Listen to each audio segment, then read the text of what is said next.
Jim Sciutto, the reason I bring this up is he initially reported the 2 planes being down at 6 p.m. However, this is not an official community note that you're seeing.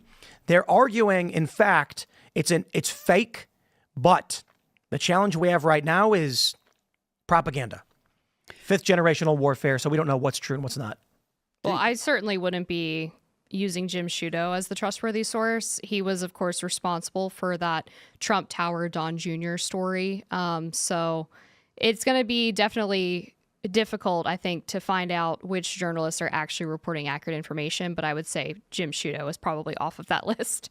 Do you guys have a sense of how reliable the information that's coming out of either side is? I know that they have had a lot of beef in the past, and I've heard that there was a lot of bad blood because one of them, maybe I don't know how many years ago, but in the past 10 years or so, one of them shot the other plane, another one of their other country's planes down, and so the beef is still ongoing, but they're not reliable because India says it didn't happen, Pakistan says it did, and that's kind of the going thing. Do you guys have any sense of what kind of reliable information there is? No, and I think there's claims of questionability on both sides. And if you're referring to the 2019 incident, so what happened was there was a similar situation where there was an alleged terror attack by Pakistan on India. India responded with a strike. Pakistan responded by shooting down a Pakistani fighter plane, taking the pilot hostage.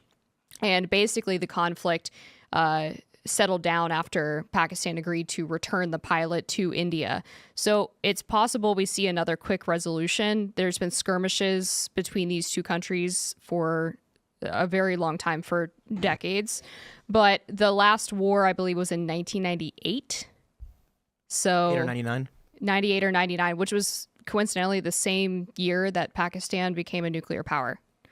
Indeed, and they didn't use them. So hopefully this just becomes a flash in the pan. We do have some videos. Daily Mail has these videos posted. I don't know how much we actually can play because there's a lot of graphic images that are coming up. We can just see these appear to be airstrikes going off in Pakistan. And, oh boy.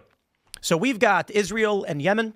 We've got Russia, Ukraine. We've got potentially China and Taiwan. Yeah. You've got Iran and Israel as well. Iran and Israel and Gaza, Israel and Lebanon. Yikes, Israel's certainly the center of a lot of war in the Middle East. I guess the fear is, Phil, you were saying this, I think you were saying this before the show, that, was it you saying China might take this opportunity? Well, there is border issues between China and India, if I understand correctly. Well, and China is ostensibly aligned with Pakistan in the fight over Kashmir. Yeah. So that would be the concern, is if China decides to get involved. So, I mean, I personally don't, and this is just my gut feeling. It's not like I haven't some kind of deep knowledge of China, Pakistan, and India, but I don't think that China would do it. But again, I'm just, a dude that talks on the internet. So what do I know, And the reason I think they wouldn't is because of the fact that the U.S. is ostensibly aligned with both of them. And so that would put tension with the U.S. and China. And considering the tariff war right now, or the trade war right now, I feel like China doesn't want to escalate tensions, even though they're going to talk big. You can hear a lot of stuff coming out of China that's kind of information smuggled out, where China's having a rough go of the tariff war, and so I don't think that they want to escalate it in any kind of fashion. Yeah, and the administration spoke to both India and Pakistan a couple of weeks ago, shortly after that terror attack took place. Secretary of State Marco Rubio called the Pakistani prime minister as well as the Indian affairs minister, and basically was like, hey, I feel bad for you guys. This was a horrible attack, but please don't escalate this any further. Yeah. The readout from the call said he encouraged India to work with Pakistan to de-escalate tensions and maintain peace and security. Thanks for checking out this clip from Timcast IRL.